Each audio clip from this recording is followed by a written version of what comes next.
What's going on, YouTube fam? This your boy Tony 2 times, and we back with another episode of Hood Tales, man. Before I start, be sure to tap that like button. Definitely watch this one to the end to hear the full story and all the details in the case. For the day one fam, y'all already know it's all love. Thanks for tuning back into another episode. If you're new to the channel and you feeling the content, feel free to subscribe. Definitely hit that notification bell so you can be notified every time we drop a new video. Let's get right into the story. As we all know, life is short. It can seem very unfair at times. Everyone living has dealt with the pain of losing someone we loved. It takes a toll on you, and the hurt seems like it will never go away. But as time goes on, the wounds heal and life keeps going.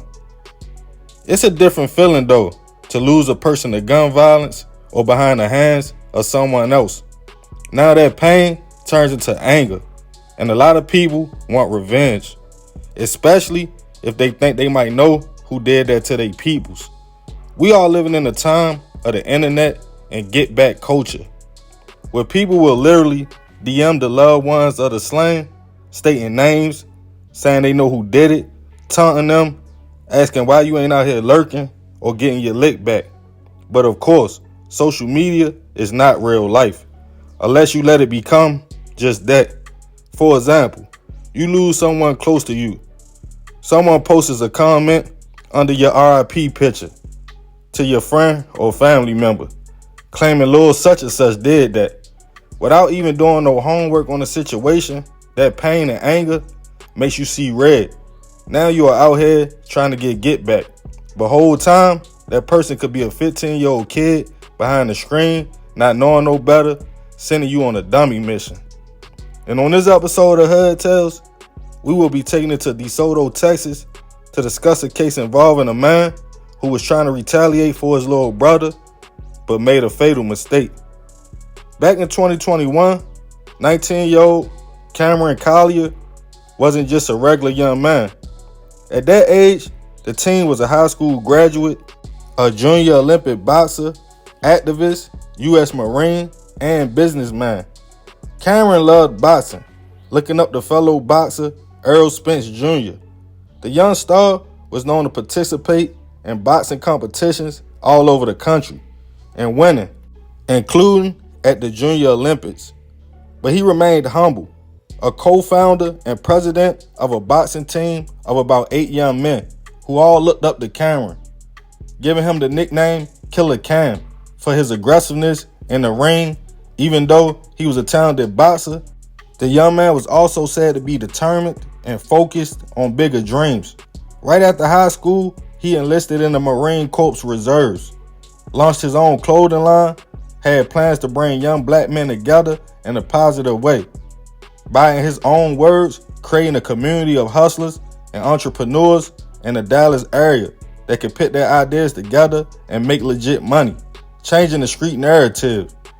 On Wednesday, April 21st, 2021, Cam went to a rally for racial justice, preaching unity and peace in his community as he loved everybody.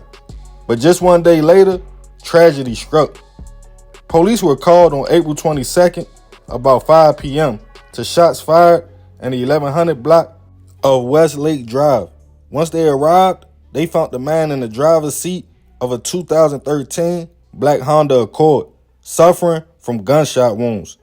The victim was unfortunately pronounced gone on the scene. He was later identified as 19-year-old Cameron Collier. The community was in shock. The young star had so many dreams, and it seemed his life was stolen. Witnesses told detectives they saw a black male in a gray hoodie with short dreads hop out the car on feet and take off. Right after, the shots were fired, but no one saw a face. Cam's teammates, coaches spoke out about his personality, being a born leader, always laughing, pulling up to their home in a turtleneck and slacks. As they laughed, he smiled, stating, "I'm a businessman now. I gotta look the part." But no one was more hurt than Cam's family, including his big brother, 22-year-old Norman Collier. It was rumors going around on social media about a friend of Cam who was allegedly responsible. 20-year-old Kobe Graham. Kobe lived in Lancaster, Texas, but him and Cam were friends. As more rumors came out, Norman started believing Kobe hit his little brother. 3 days later on Sunday, April 25th, family and friends got together for a balloon release in celebration of life for Cam at Les Zager Park in DeSoto. Coming to pay his respects for his friend, Kobe showed up. Even though he was getting phone calls earlier that week alleging he had something to do with it, he just quickly told people that wasn't the case. While out there mourning his homie, who was considered his best friend, shots rung out, striking Kobe. As most left the park, some stayed. Police were called to the location. Once they arrived, they asked witnesses on the scene who shot, in which no one corroborated. Kobe was rushed to a local hospital, still breathing but critical. He was put on life support. His family and mother couldn't understand why he was shot, as the young man was described as funny, outgoing, loved to dance, play video games, with dreams of starting a clothing line, going to school to become a video graphic designer. Days later, as prayers poured in for the young man, unfortunately, family had to make the difficult decision to take the young man off of life support. Not too long after, detectives got information. Norman, Cam's brother, was the alleged shooter of Kobe. He was quickly arrested, taken to the Dallas County Jail, held on $1 million bond. But the story didn't end there. Following leads, detectives got information of a 16-year-old boy who Cam trusted enough to let in his whip. The young man had been jammed up for multiple charges and was on the box, but eventually he cut it off so he could have skate time, leaving them unable to track him down. He was later located, though, in the Pleasant Grove area of Dallas. When he was arrested, he allegedly had a blick on him and was charged with capital murder on Cam. Because of his age, his name or picture wasn't released to the public, but it was later stated to be a robbery. News quickly spread that Norman had hit the wrong man by listening to rumors on social media, and Kobe was innocent the whole time. It was a hard pill for his family to swallow, especially his mother, who stated her son loved Cam and cried uncontrollably the night he heard he was hit. Two bright young men with dreams were now both gone. There's no updates on the 16-year-old or Norman at this time. Either case hasn't made the trial yet, and they are both innocent until proven otherwise. Rest in peace to Cam and Kobe. I send my deepest prayers and condolences to both families. It's sad these young men were trying to beat the odds and paint a new narrative for young black men coming together to get legal money. And over a few dollars and an internet rumor, they are both now gone. Cam had tickets booked to Vegas and other places to watch his homies box and was just about to have an upcoming speaking engagement. Right before he was hit, Norman was hurt, as anyone should be when losing a sibling. He probably didn't know who to trust or believe, feeling like his little brother was backdoored. But now, he allegedly crashed out and hit another young man who was innocent, leaving his family to feel the same pain he was feeling, continuing a vicious cycle, taking all our young soldiers for printed paper and rumors. Moral of this story, don't be so quick to try to get back or retaliate.